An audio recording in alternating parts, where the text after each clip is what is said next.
Hello guys, welcome to tech loop Tamil. நான் உங்கள் ஆதித்யா. இந்த வீடியோவில் நம்ம என்ன பார்க்க போகிறோம்னா, அந்த லேபுக்கான சொல்யூஷன் பார்க்கலாம். ஸ்டார்ட் லேப் கிளிக் பண்ணிட்டு அந்த கூகுள் கன்சோல் வந்து என்காக்டோ மாடலேருந்து ஓப்பன் பண்ணிக்கோங்க. தென் டெர்மினல் அந்த மேலே வந்து கிளிக் பண்ணிங்கன்னா ஓப்பன் ஆகும்.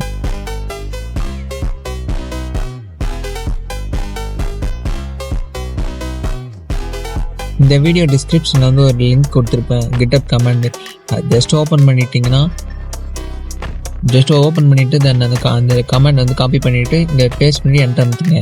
இதில் வந்து அந்த இது கேட்கும், ரீஜனுக்கு வந்து நான் அந்த டாஸ்க் 2க்கு மேலே வந்து காப்பி பண்ணி ஃபர்ஸ்ட் ரீஜன் பண்ணுங்கள். தென் செகண்ட் ரீஜன் அந்த செக் மை ப்ராக்ரஸ் மேலே இருக்கும், இந்த ரீஜன் வந்து காப்பி பண்ணி பேஸ்ட் பண்ணிக்கோங்க. 2 ரீஜன் வந்து எந்தெந்த பிளேஸில் இருக்கு அதை கரெக்டாக வந்து காப்பி பண்ணி பேஸ்ட் பண்ணிக்கோங்க. தென் இந்த கோட் வந்து ஒரு 10 மினிட்ஸ் கிட்ட வந்து ரன் ஆகும். தென் 10 மினிட்ஸ்க்கு அப்புறம் வந்து செக் மை ப்ராக்ரஸ் கிளிக் பண்ணிங்கன்னா எல்லாம் வந்து செக் ஆகிடும். இதில் வந்து அந்த கடைசி இது வந்து மட்டும் செக் வந்து ஆகாது.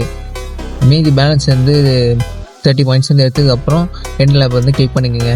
இந்த லேப் வந்து கடைசி அந்த 10 பாயிண்ட்ஸ் வந்து கிடைக்கலாம் வந்து கம்ப்ளீட் ஆகிருக்கும். அதை வந்து நீங்கள் வந்து ப்ரொஃபைலில் நான் பண்ணுற மாதிரி போய் செக் பண்ணிங்கன்னா டிக் மார்க் வந்துருக்கும். ஸோ இது வந்து டிக் மார்க் வந்துருச்சுன்னா வந்து இந்த லேப் வந்து கம்ப்ளீட் ஆகிடுச்சுன்னு அர்த்தம்.